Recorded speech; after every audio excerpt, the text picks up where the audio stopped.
മന്ത്രി സജി ചെറിയാനെതിരെ അടിസ്ഥാനരഹിതമായ ആരോപണങ്ങൾ ഉന്നയിച്ച യൂത്ത് കോൺഗ്രസ് സംസ്ഥാന വർക്കിംഗ് പ്രസിഡന്റ് ബിനു ചുള്ളിലിനെതിരെ ചെങ്ങന്നൂർ പോലീസ് കേസെടുത്തു.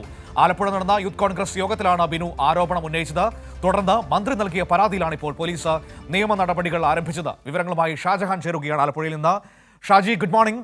ഏതായാലും ഇപ്പോൾ ബിനു ചുള്ളിലിനെതിരെ പോലീസ് കേസെടുത്തു എന്നാണ് ഇപ്പോൾ നമുക്ക് മനസ്സിലാക്കാൻ കഴിയുന്നത്. മന്ത്രി സജി ചെറിയാനെതിരായ അടിസ്ഥാനരഹിതമായ ആരോപണങ്ങളിൽ എന്താണ് സംഭവിച്ചത്? ഇയാളുടെ ആരോപണം എന്തായിരുന്നു? ഞാൻ മനസ്സിലാക്കുന്നത് മന്ത്രി ഇപ്പോൾ മാനനഷ്ട കേസ് കൂടി ഫയൽ ചെയ്യാൻ പോകുന്നുവെന്നാണ്. തീർച്ചയായിട്ടും മനു, ഇത് തന്നെയാണ് കാര്യം. മന്ത്രി സജി ചെറിയാനെതിരെ അടിസ്ഥാനരഹിതമായിട്ടുള്ള ആരോപണങ്ങളാണ് ഉന്നയിച്ചത്. മന്ത്രി തെരഞ്ഞെടുപ്പ് സമയത്ത് ഉപയോഗിച്ച വാഹനങ്ങളൊക്കെ തന്നെ അനധികൃതമായിട്ട് വാങ്ങിയതായിരുന്നു, അല്ലെങ്കിൽ അത് കുറ്റാരോപിതനായിട്ടുള്ള ഒരു വ്യക്തിയുടെ വാഹനം ഉപയോഗിച്ചാണ് പ്രചരണം നടത്തിയത്.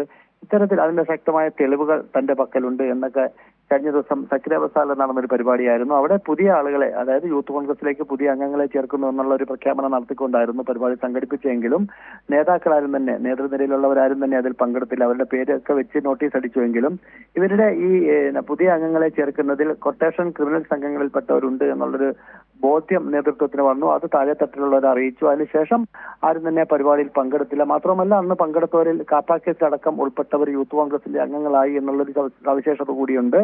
ഈ ഇത്തരം സംഭവം ഇതുമായി ബന്ധപ്പെട്ട് നടന്ന പരിപാടിയിലാണ് ബിനു ചുള്ളിയിൽ ആലപ്പുഴ സക്രിയവസാലം നടന്ന പരിപാടിയിൽ മന്ത്രി സജി ചെറിയാനെതിരെ ഗുരുതരമായിട്ടുള്ള ആരോപണങ്ങൾ ഉന്നയിച്ചത്. ഈ ആരോപണങ്ങൾ ഒന്നും തന്നെ സത്യമല്ല, അടിസ്ഥാനരഹിതമായ ആരോപണങ്ങളാണ്. അതുകൊണ്ട് തന്നെ അതിന്റെ തെളിവുകൾ ശേഖരിച്ചുകൊണ്ടാണ് ഇപ്പോൾ മാനനഷ്ടത്തിന് മന്ത്രി പരാതി നൽകിയിരിക്കുന്നത്. ഇപ്പോൾ പോലീസിൽ പരാതി നൽകിയിരിക്കുന്നു. ഇനി മാനനഷ്ട കേസ് കൂടി കൊടുക്കാൻ പോവുകയാണല്ലേ? തീർച്ചയായിട്ടും പോലീസിൽ പരാതി നൽകി, കഴിഞ്ഞ ദിവസം നൽകി. ഇനിയിപ്പോൾ മാനനഷ്ടത്തിനും കൂടി കേസ് നൽകാൻ പോവുകയാണ്. കാര്യം, പൊതുവേദിയിൽ വെച്ച് മന്ത്രിയെ, പ്രത്യേകിച്ച് ഒരു ജനപ്രതിനിധിയെ അടിസ്ഥാനരഹിതമായ കാര്യങ്ങൾ പറഞ്ഞ് ജനങ്ങൾക്കിടയിൽ തെറ്റിദ്ധാരണ ഉണ്ടാക്കാൻ ശ്രമിച്ചു. മാത്രമല്ല, അതിന് യാതൊരുവിധ അടിസ്ഥാനമൊന്നുമില്ലാത്ത കാര്യമാണ്. അതുകൊണ്ട് തന്നെയാണ് മന്ത്രി ധൈര്യമായിട്ട് നിയമ നടപടിയുമായിട്ട് മുന്നോട്ട് പോകാൻ തീരുമാനിച്ചത്.